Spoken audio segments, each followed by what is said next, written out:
Hola! What's going on? It's Jon Does. This is Thursday, September 22nd.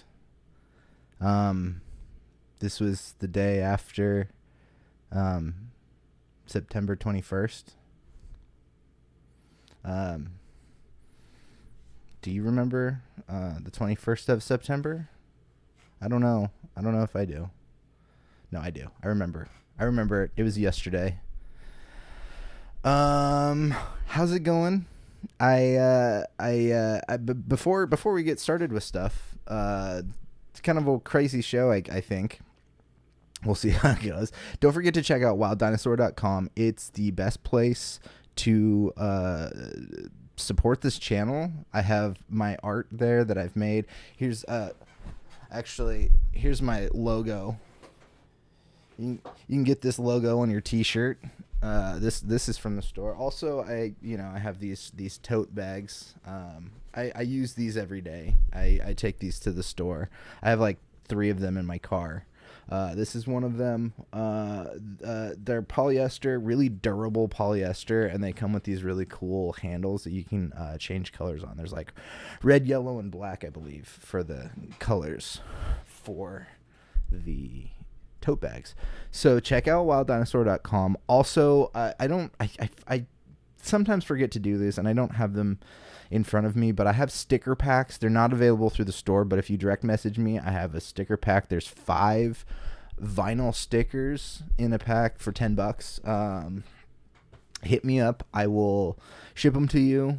Just Venmo me, or hit me with $10, and I'll send you some stickers. I got you back.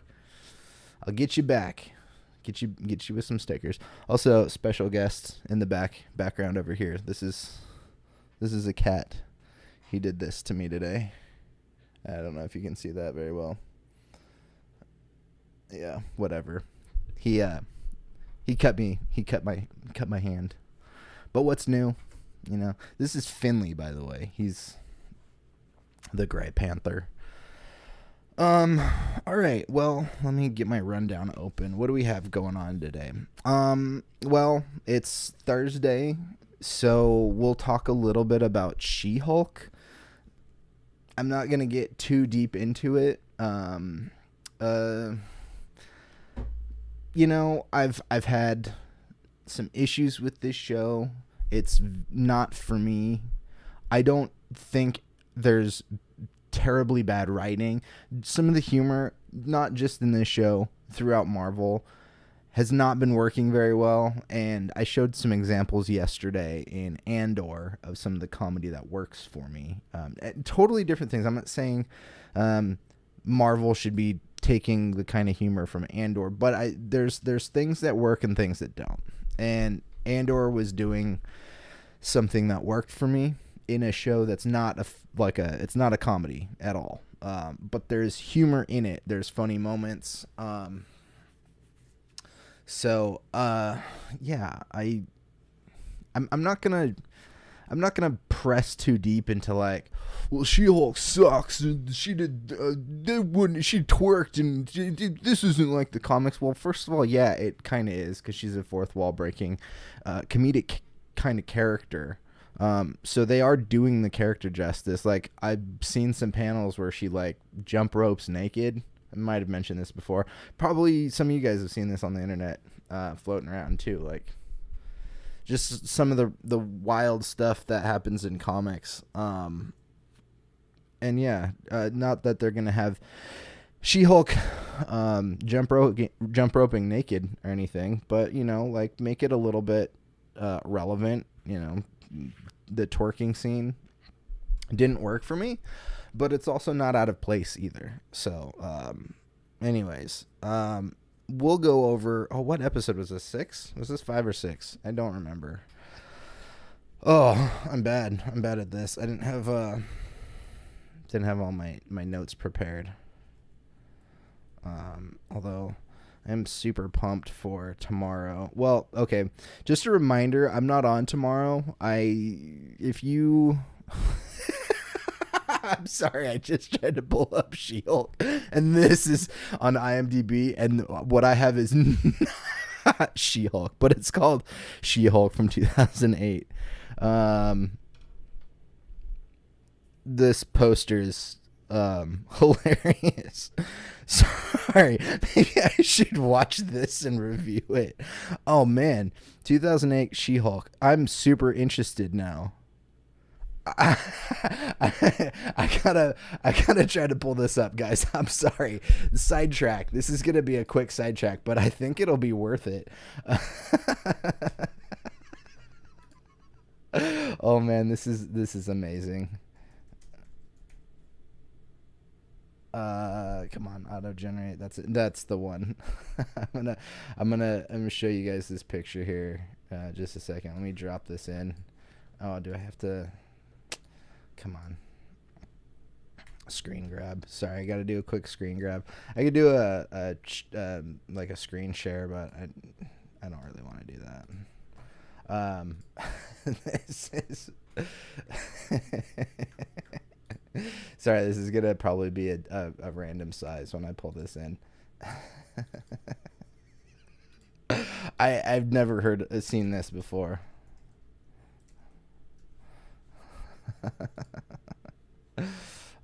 Sorry, this is one second. It's about to be there. Just load desktop. There we go. Oh, come on, be quicker. Where is that screenshot? There it is. All right, here you go. I'll fit to screen. Yeah. I've never seen this before, but this is what popped up when I went to IMDb to pull up the episode list.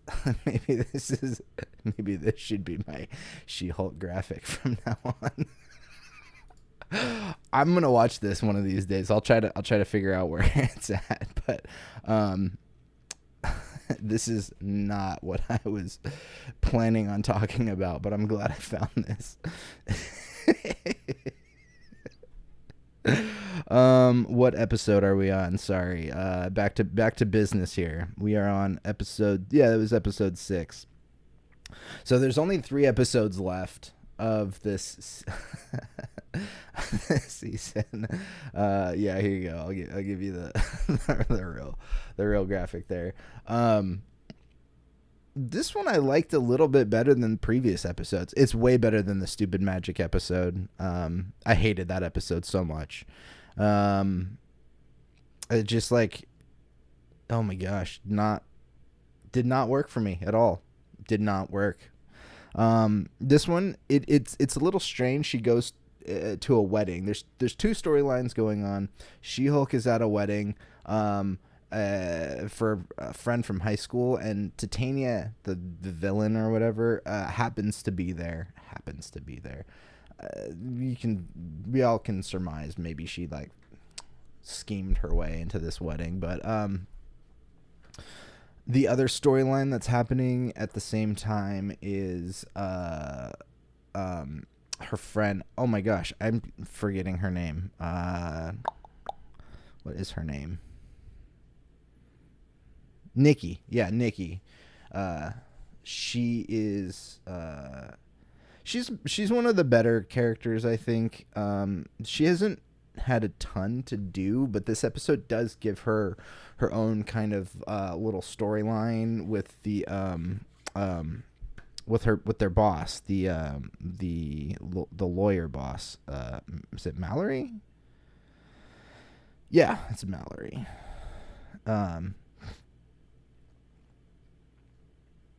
So I actually will say this episode worked better for me. There's still some weird stuff in it, but actually to me this felt more connected to like the first 2 episodes than the last couple episodes. Maybe it's the cinematography or directing. I'm not sure. I can't quite put my finger on it, but this is the kind of episode that felt like if you're going to do like one-off episodes, this was how I prefer it, where, you know, it's a sidetrack story where She-Hulk's at a wedding, but there is a little bit of like growth or story progression with her and Titania, but also it gives the other, what's her name? Nikki, the opportunity to kind of shine a little bit more as well. So I did like this episode more than I've liked other episodes.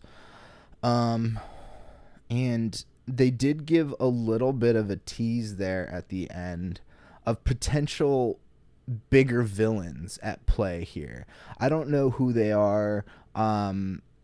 If you didn't catch the episode, a little spoiler here. You see a computer screen in some sort of laboratory, and there's a conversation going on, and it's from somebody called King Hulk.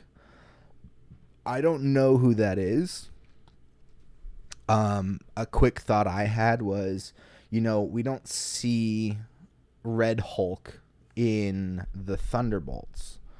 But maybe there is somebody, maybe it's, oh my gosh, what's her name? Julia Louis-Dreyfus's character.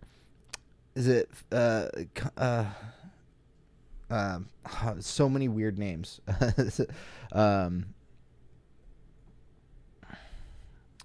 Yeah, what is her name? I'm sorry. I got to figure this out, because she's gonna be like a bigger character here in the future. She's like she's like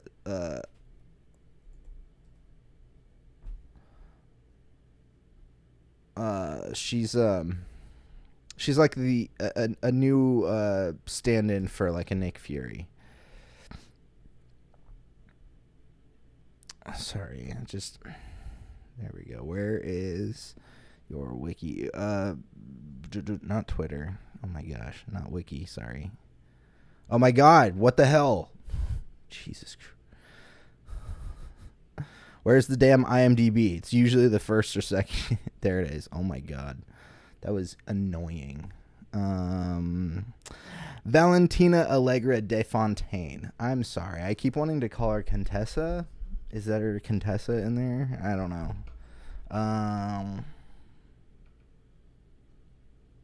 Thunderbolts. Yeah, she'll be in that.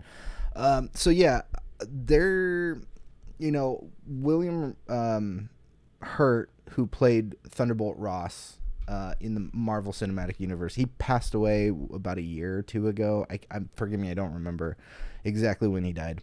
But he's not around anymore. And in comics, Red Hulk is Thunderbolt Ross, I believe.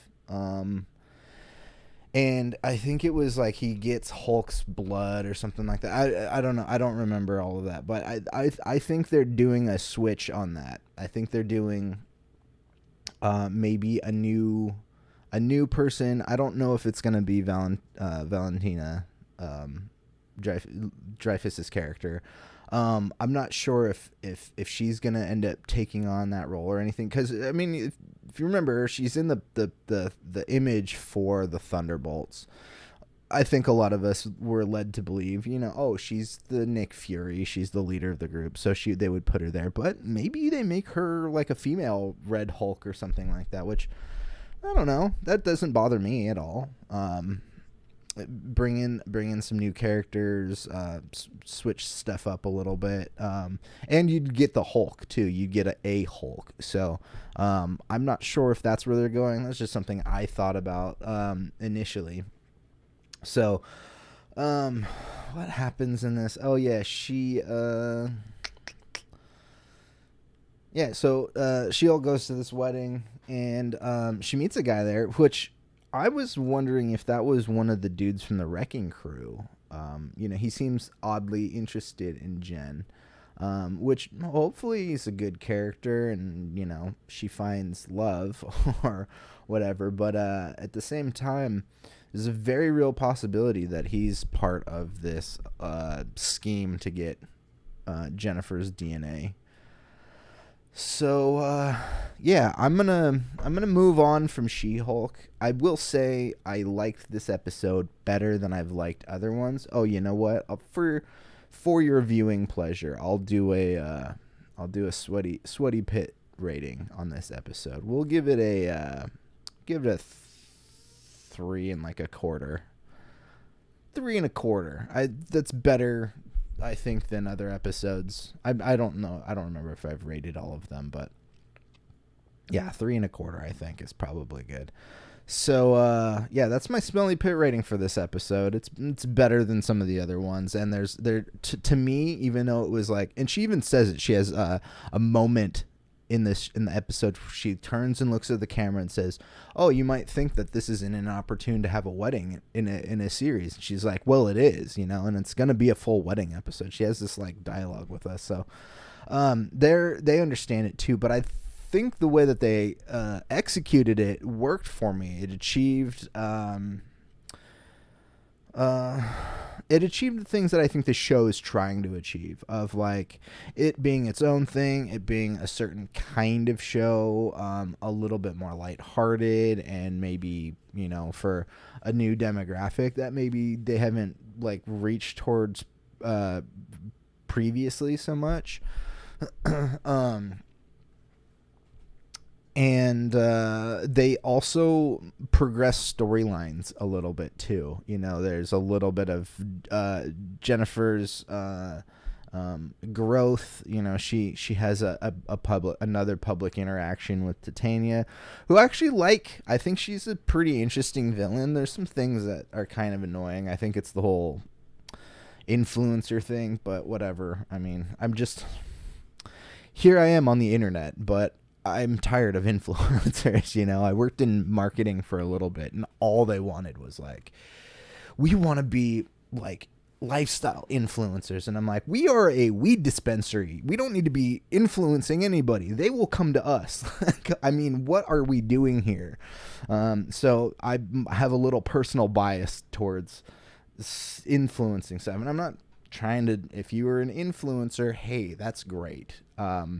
There is a certain lifestyle and a certain presence that brings that's kind of annoying, and being involved in the online space.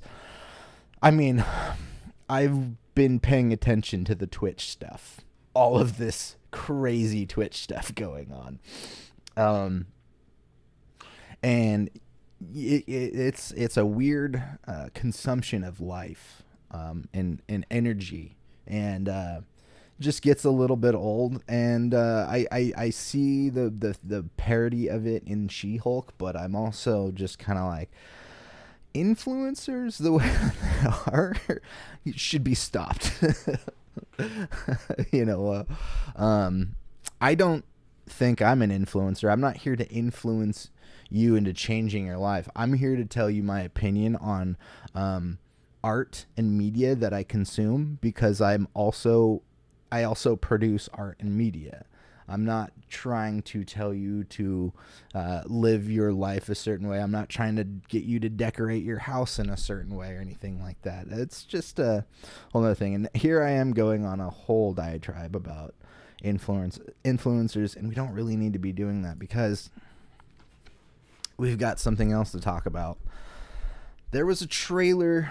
It's not new, but it's something that I saw today, and I don't know why I haven't been paying attention to this, but there's a movie coming out beginning of October called Amsterdam. I just read something that I didn't catch before. I'll read a little article that I have here from the Hollywood Reporter about Amsterdam, because the trailer looks great. I'm going to try this again. I have the trailer, and I'll play this as, I forgot to loop it, whatever. I will play this as, there's no audio for it, so we should be okay there. But, yeah, I'm going to play this as I read some of this article. Christian Bale, John David Washington, Margot Robbie, and more of the starry cast and crew of David O. Russell's upcoming film, Amsterdam, including executive producer Drake. That was the thing that caught me, because not a big Drake fan, especially with the gambling stuff going on. Bro, come on. Anywho, stepped out onto the green carpet in New York City to celebrate its world premiere Sunday. Amsterdam, which is loosely based on real events of the 1930s, follows three friends, Bale, Robbie, and Washington, who witness a murder and, after being framed for it, become suspects themselves.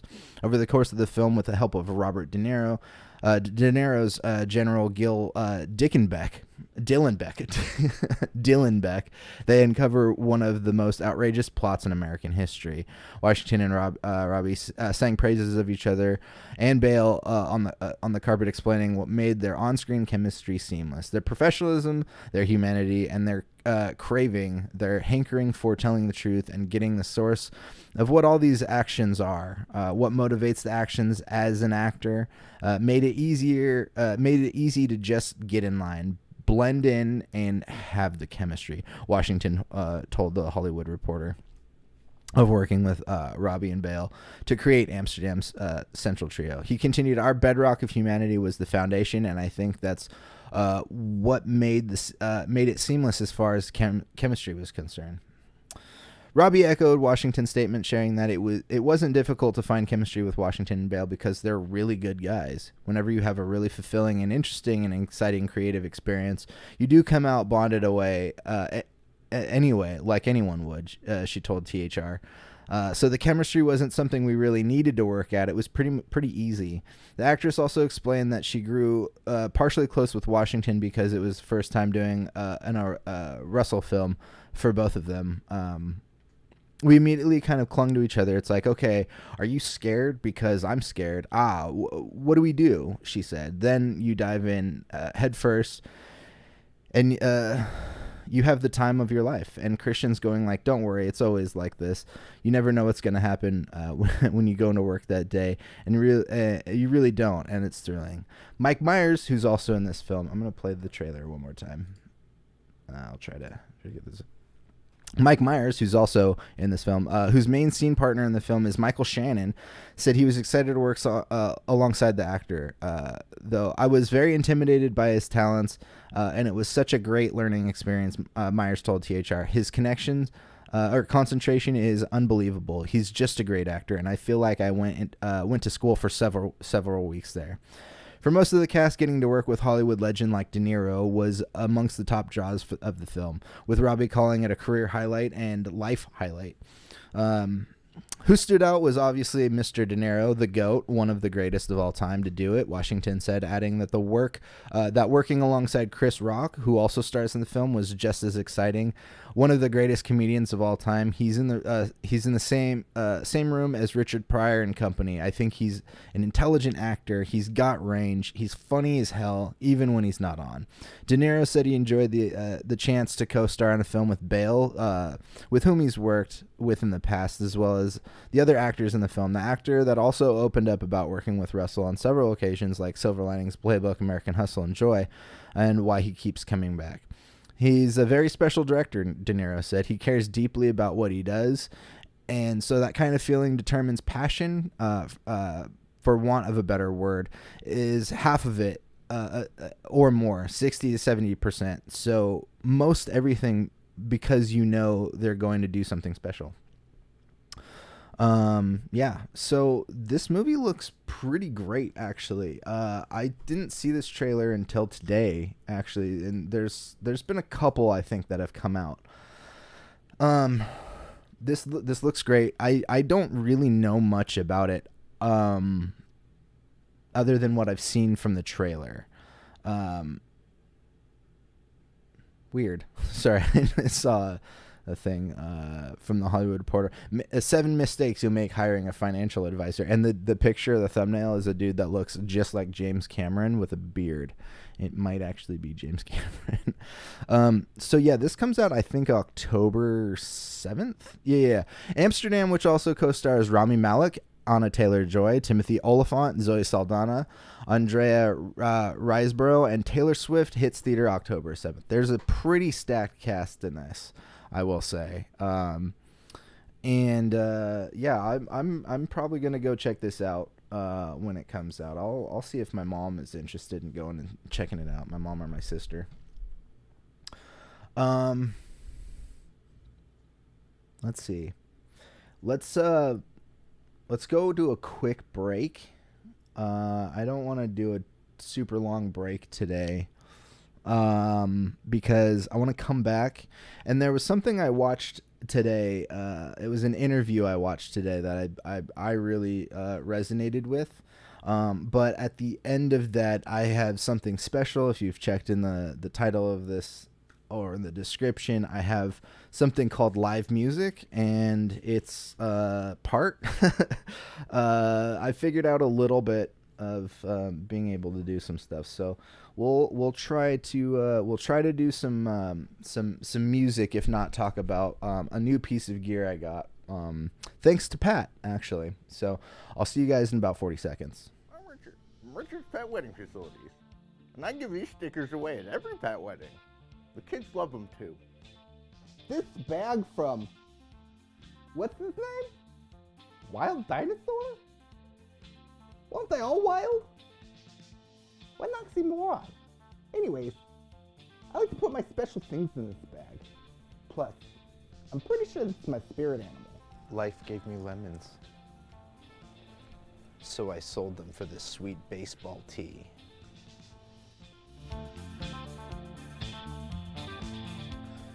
All right. Well, I didn't put a graphic in here for this, but last night I saw that there was an interview happening with Apple Music, Zane Lowe. Apple Music's Zane Lowe. There was an hour interview that was put out with the Mars Volta. It's Cedric and Omar. Omar is a guitar player, producer, and Cedric is a singer-songwriter, the lead vocalist. Both of them have worked together for years and years and years, have put a lot of music out together. They actually kick off their tour tonight in Dallas, I believe. I will be seeing them late October, late next month, for an LA show. I will be at one of those shows. There's 3, I think. I think they started with 2 and then they added a third date. So I will be attending one of the Mars Volta shows in LA, which I'm excited about.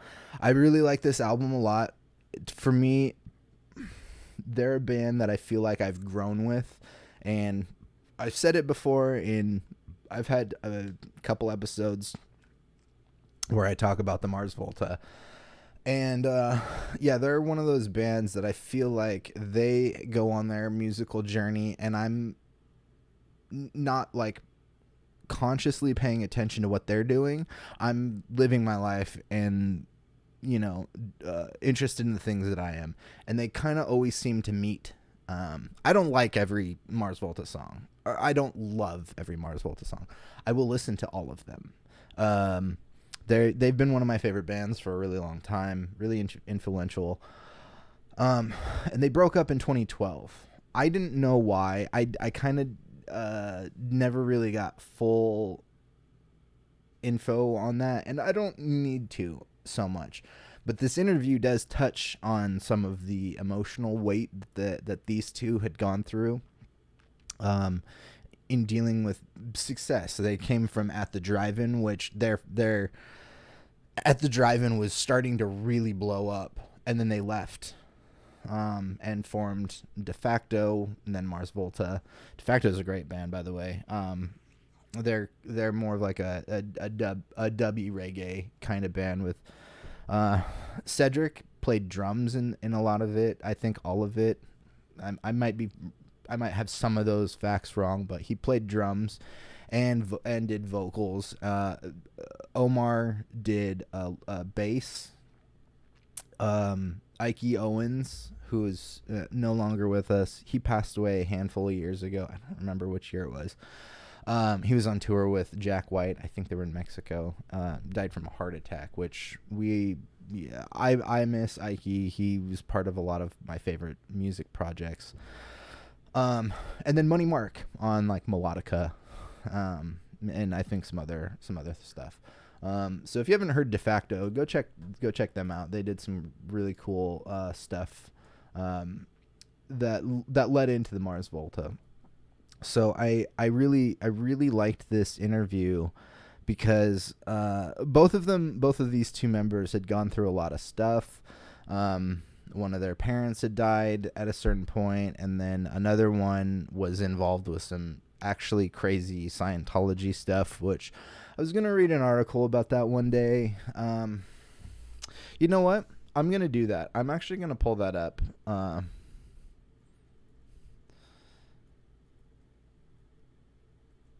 Sorry.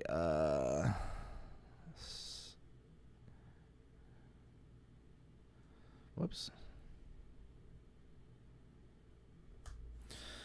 Yeah, there was a story that I wanted to read about that. Oh, that's not the one. This is from 2020. This is 2022, September 6th. Okay, this is from far out. Let's see. I'm just make sure it's not. Yeah, this isn't a super long article. This will give you a little bit of a gist of kind of some stuff that at least some of these bandmates have gone through, and their families. The Dark Tale of Cedric Bixler Zavala, Danny Masterson, and Scientology. On paper, Cedric Bixler Zavala, Danny Masterson, and the Church of Scientology could not be further removed from each other. Bixler Zavala, the frontman of At the Drive-In and Mars Volta, is a post-hardcore and prog genius known for creating challenging music imbued with astute lyricism. He remains one of the ultimate modern rockers and has played in many influential outfits aside from the aforementioned, including Foss, which featured a certain Beto O'Rourke. That's right, I sometimes forget about that. He was in a band with Beto O'Rourke. Danny Masterson, meanwhile, is the former star of the hit series That 70s Show, is about to go on trial after being accused of multiple counts of rape. He's a longtime member of the Church of Scientology, which is where our story starts. For a time, Bixler Zavala was also a member of L. Ron Hubbard's organization. At one point, he credited them with helping him overcome marijuana addiction that is said to have cost him $1,000 a day, and even attended the Church of Scientology. Celebrity Center event even attended a Church of Scientology Celebrity Center event in 2013. The latter of which seems incomprehensible when you consider his work in At the Drive-In. However, by 2017, he had left the church and emerged as one of its most prominent and harshest critics. This is where it all gets interesting. In 2009, At the Drive-In frontman. The At the Drive-In frontman, married actress and model Christy Carnell, who has also appeared in That 70s Show. Carnell is one of the 4 women who accused Masterson of drugging, raping, and sexually assaulting her in the early 2000s.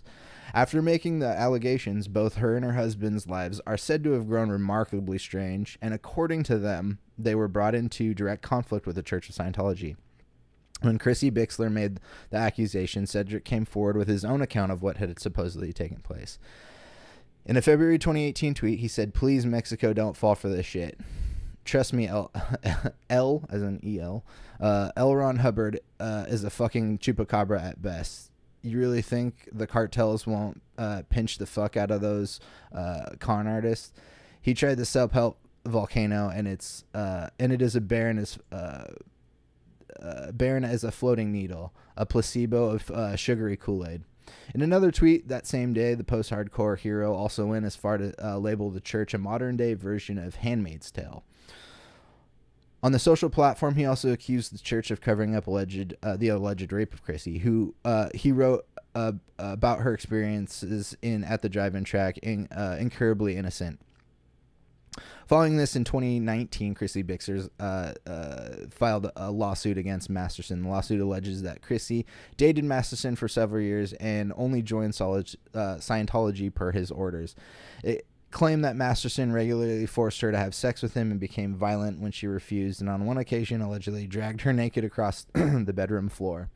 Then, in 2020, things took an even darker turn. I'm sorry, I should have given a little bit of a trigger warning for some people. There is, we've gotten to it, and I apologize if this is triggering, but there is some pretty harsh stuff in here regarding sexual assault and rape. Then in 2020, things took an even darker turn. Cedric claimed that the Church of Scientology had poisoned his 2 dogs after Chrissy made her allegations. In a post on Instagram, he said that the pair were forced to euthanize their second dog after it ate poison hidden in a piece of rolled up meat. I'm at the vet dealing with another hurt animal, Bixler Zavala wrote in the post that featured an image showing 2 pieces of half-chewed meat with a mysterious blue square object next to them. This is what I've been finding in my front and backyard. This is what Scientology does when you speak about the predators they protect. He explained in a follow-up post, we had to put her down today. This was the result of eating rat poison rolled up in raw meat. This is the second dog we've had to put down due to the harassment from private investigators and Scientology. This only makes us stronger. My boys named her Biscuit. They still don't understand what's happening. We said goodbye to her and let her go peacefully. In a separate post, Christie claimed that the dog died in mysterious circumstances after suffering unexplained traumatic injuries to her esophagus and trachea, in which is an extremely dark tale. The story will likely contain more yet twists when Masterson goes on trial in October, which is happening very soon. We are just here at the end of September. So that's the end of that article. So that is a crazy, crazy story. I didn't realize that Cedric had jumped into any of the Scientology stuff. That was kind of news to me until about a year ago. Maybe less, actually. I wasn't familiar with his struggles, although I'm familiar with some of the band's struggles. I know they've lost people to drugs. Jeremy Ward was an original founding member. He did like soundscapes and stuff for Mars Volta. I didn't realize that this was a path that he had taken, and yeah, it's an insane story, and a lot of this stuff comes out in their lyrics on their newest record. So without getting too further sidetracked, this interview is really, it does not touch on the Scientology stuff or the case at all because it's ongoing and I don't think they can talk about it. But it is really fascinating. And it's another one of the reasons why I find Mars Volta or Cedric and Omar particularly to be some of my favorite musicians. They have made their music based on how they feel and how they think they need to go. And they touch a lot on why some of their bands have broken up at the drive-in, even Mars Volta. And it really comes down to mental health. And they do a really good job of talking about mental health within the confines of being a band, a rock star, you know, a entity that has gotten to a certain degree and then having to walk away from some of it. So that is an interesting interview, and I highly recommend it. I didn't make any graphics for this one because I didn't really think I was going to talk about it very long. But the Mars Volta interview from Apple, Zane Lowe, came out today. It's a really fascinating interview. It's about an hour long. So if you have a chance and you're looking for influence or an inspiration from people, I find it a really helpful one because it's not just like, go out there and just make the best music you can. It's like, yeah, do that, but also don't do it at the detriment to your like family or your life. Be a little bit more cautious and aware of where you are and what you need in your life. And they have a great discussion about that. So I urge people to check that out. All right. So I am going to try this. I got this thing. It's called the Korg Opsix from Pat for my birthday. Again, I can't stress this enough. I have to put my headphones on for this. So bear with me. Ooh, I can hear myself. I'm echoey. That's okay though. I'm not gonna mess with it too much. Do you hear that? Okay, so this is the Korg Opsix. This is an FM synthesizer. I am not the best keyboard player, nor am I the most knowledgeable about synthesis, let alone FM synthesis. I like the sound, but I don't know what I'm doing with this thing. So you're going to see me learning a little bit while I go. So let's start with, I always start with presets. It's a good place to get going. So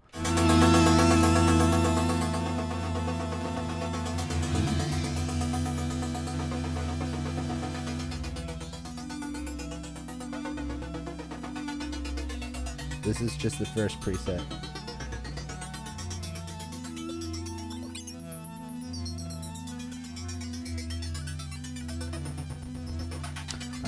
I'm just twisting some knobs.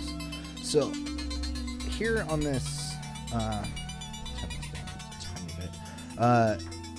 On this image here that you see on screen. Sorry, I don't have a second camera hooked up to like show you, and some of the chords I have are a little short, but I am playing this thing over here. There are some sliders and some knobs right above the sliders. And those are like my go-to with this thing. I've only played this one time so far. Let's go. I'm just gonna go through some patterns and check out some of these patterns. I'm gonna try to pay attention to volume on this because all the patterns have different volume levels when you start off because of modulation and stuff like that. So if it gets too loud, I'm trying to pay attention, but if it gets too loud, hit me up in the chat and let me know if it's too loud on your end. So there was a couple of patterns that I really like. I think there's like 150 or something in this thing. There's another one. I'm just gonna roll through these real quick till I find something, and then I'll get going a little bit. Ooh, this is a good one. This is called Introduction.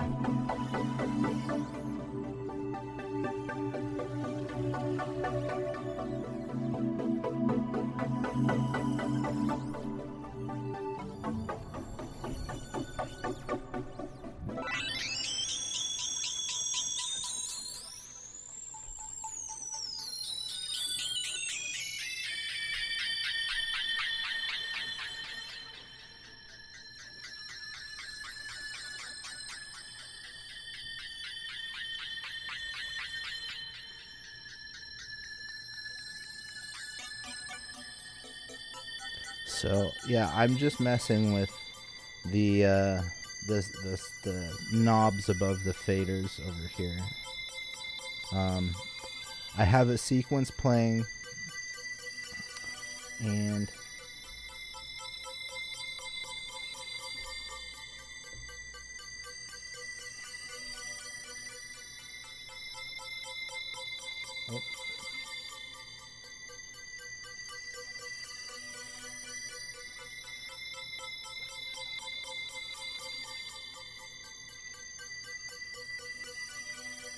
let's get some attack in there.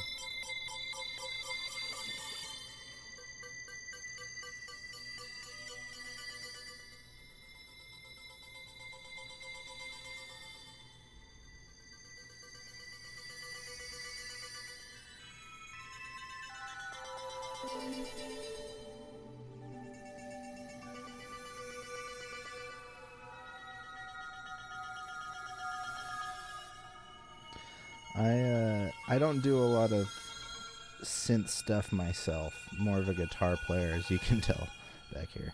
But I do like synthesizers. And I would like to make some ambient stuff sometime, which I think I can do. I just haven't really put in a lot of effort to do so.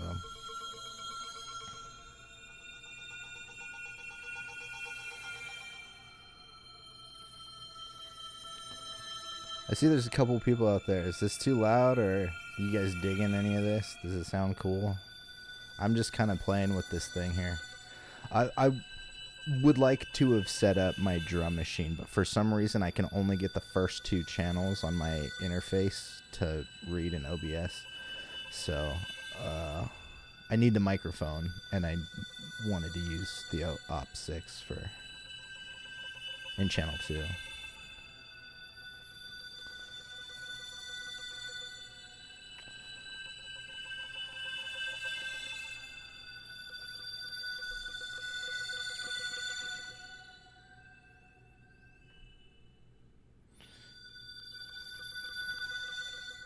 All right, so that's one pattern. Let's check out something else. I like that. That was cool.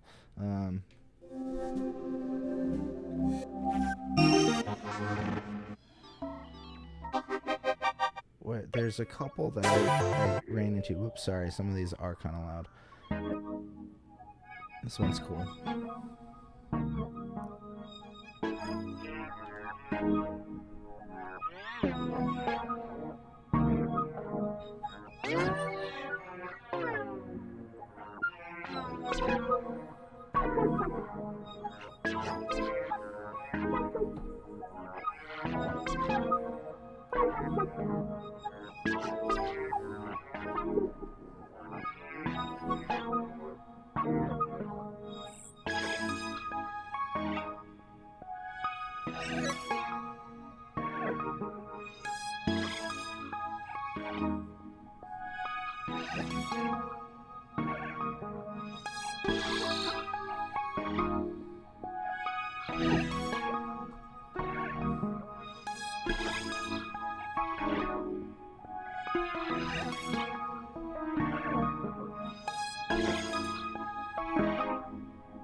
So this one's a little weird for me. Again, I'm not the best keyboard player. I'm just kind of messing with sounds. There's a couple of presets that I really liked playing with. This is a good one. There was some that I was calling the Michael McDonald. Oh, here we go.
Again, this might have been cooler with the drum machine plugged in.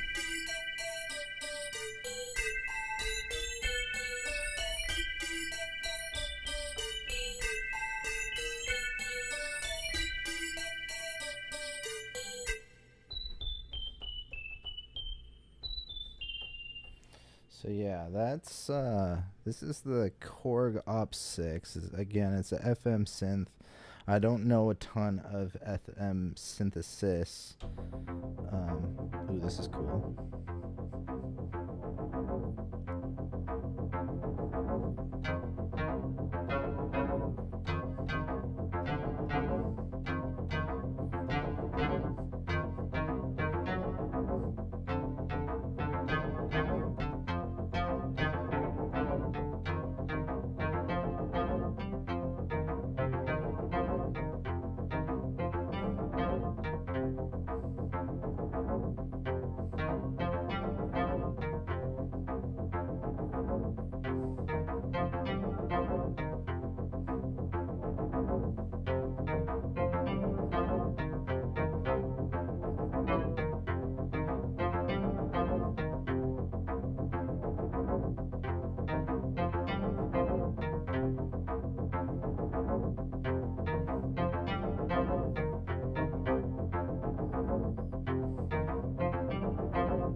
Anyways, this is again, this is the Korg Opsix.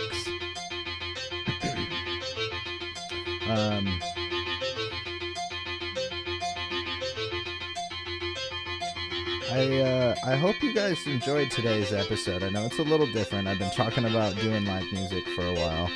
Here's a little bit of a chance to